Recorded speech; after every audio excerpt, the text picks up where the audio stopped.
actually helped me to see the importance of the church eventually was I became very concerned about Christian division.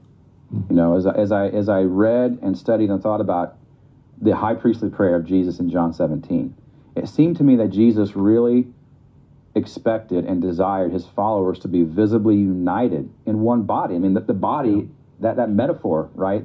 The bride, you know, Jesus wasn't a polygamist. He had one bride. He didn't have multiple bodies. He had one body.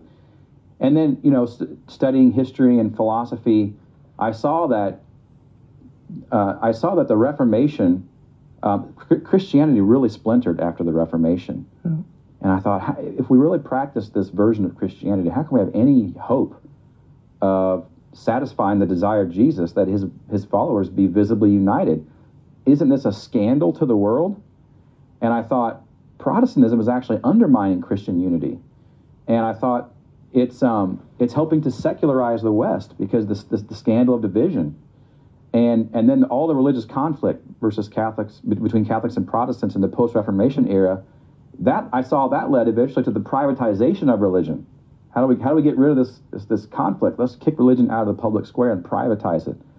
And I found these to be very alarming trends over the recent history of Western civilization. So I thought, man, the church is really important.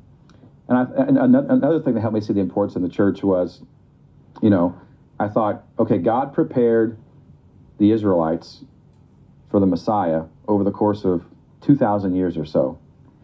He prepared the Gentiles for the gospel through Greek philosophy. I had this perspective from the fathers, right? Yep, he prepared Plato and Aristotle. They were kind of like Greek prophets almost. Yeah.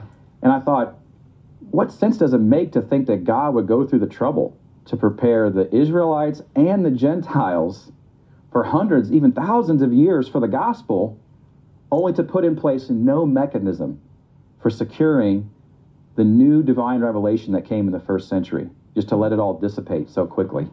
I thought, that doesn't make any sense to me. Surely God would care more about his bride than that.